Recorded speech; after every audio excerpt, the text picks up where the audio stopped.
ସଂସାରେ ଆପଣ ତିନି ପ୍ରକାର ଅନ୍ଧ ଦେଖିଥିବେ। ଗୋଟେ ଅନ୍ଧ ହେଉଛି ଜନ୍ମାନ୍ଧ, ଯିଏ ଜନ୍ମରୁ ଅନ୍ଧ। ଏହା ତାଙ୍କର ପୂର୍ବଜନ୍ମର କର୍ମଫଳ ମଧ୍ୟ ହୋଇପାରେ। ଆଉ ଜଣେ ହେଉଛନ୍ତି ମହାନ୍ଧ। ମହାନ୍ଧ ମାନେ ଯେ ଅଜ୍ଞାନ ବିବେକ ଶୂନ୍ୟ, ଅନ୍ଧ ଭାବରେ ନିଜର ପରିବାରକୁ, ନିଜର ପିଲାମାନଙ୍କର ଦୋଷ ଦୁର୍ବଳତାକୁ ପ୍ରତି ମୁହୂର୍ତ୍ତରେ ସପୋର୍ଟ କରନ୍ତି। ସେମାନଙ୍କ ଭୁଲ ଭଟକା କିଏ ଯଦି କ'ଣ କଲା, ତାଙ୍କ ବିରୁଦ୍ଧରେ ଯଦି କୌଣସି ଅଭିଯୋଗ ଆପଣ ଆଣିଲେ, ଏମିତିକି ପିଲାମାନେ ଆଜି ଯଦି ଅସାମାଜିକ କାମରେ ଲିପ୍ତ ରହୁଛନ୍ତି, ମଦ ଗଞ୍ଜେଇ ଚରସ ବ୍ରାଉନ ସୁଗାର ଏସବୁ କାରବାର କରୁଛନ୍ତି, କେଉଁଠୁ ମାଡ଼ ଗଣ୍ଡଗୋଳ କରୁଛନ୍ତି, ବାପା ମାଙ୍କ ପାଖରେ ଯଦି ଅଭିଯୋଗ କରାଯାଏ, ବାପା ମା କ'ଣ କରିବେ, ନିଜ ପିଲାମାନଙ୍କୁ ହିଁ କେବଳ ସପୋର୍ଟ କରିବେ।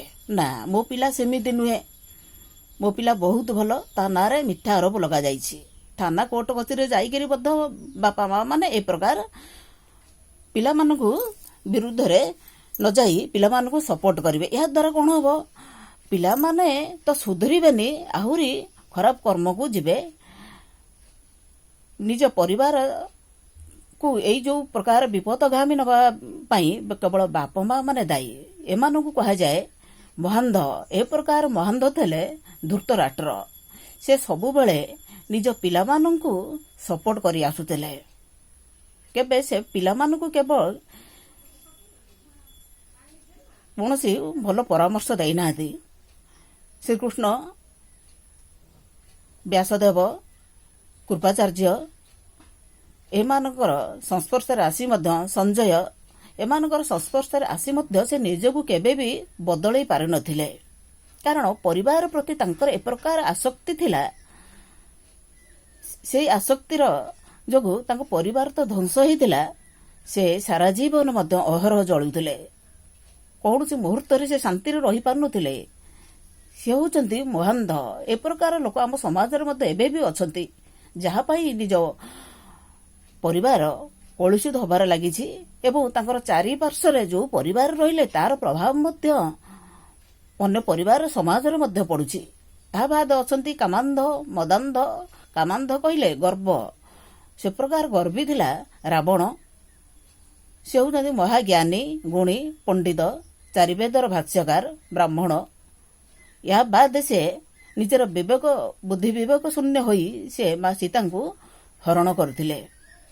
ଯେତେ ମଣିଷ ପାଠ ପଢ଼ିଗଲେ ଯେ ନିଜ ଭିତରୁ ଏଇ ଅନ୍ଧତ୍ୱଟାକୁ ଦୂର କରିଯିବ, ଏଇଟା କହିହେବନି। କାରଣ ଏ ପ୍ରକାର ଅନ୍ଧ ସବୁବେଳେ ପାଇଁ ରହିବେ। ଏମାନେ ହେଉଛନ୍ତି ସମାଜ ପାଇଁ ଏକ କୁବାର୍ତ୍ତା। ଏମାନଙ୍କ ସଂସ୍ପର୍ଶରେ ଯେଉଁମାନେ ଆସିବେ, ଏମାନଙ୍କର ଚାରିପଟରେ ଯେଉଁମାନେ ବି ରହିବେ, ଏମାନଙ୍କର ପ୍ରଭାବ ସେମାନଙ୍କ ଉପରେ ମଧ୍ୟ ପଡ଼ିବ।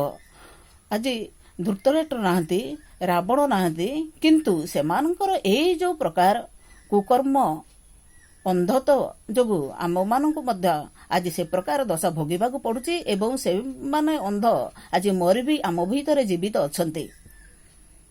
ତେଣୁ ପ୍ରଥମେ ନିଜର ଆଖିରୁ ନୁହେଁ, ମନରୁ ଅନ୍ଧପଟଳି ଖୋଲି ଦିଅନ୍ତୁ। ନିଜ ପରିବାରକୁ ଗୁରୁଜନ ହିସାବରେ ନିଜ ପରିବାରକୁ କିଛି ପରାମର୍ଶ ଦିଅନ୍ତୁ ଏବଂ ନିଜେ ସତ୍ବାଟରେ ଯିବା ସହିତ ନିଜ ପରିବାର ଏବଂ ସମାଜକୁ ସତ୍ବାଟରେ ନିଅନ୍ତୁ। ପ୍ରଥମେ ଆମ ନିଜକୁ, ଆମ ପରିବାରକୁ ସଂସ୍କାରୀ କରିବାକୁ ପଡ଼ିବ। ଜୟ ଜଗନ୍ନାଥ।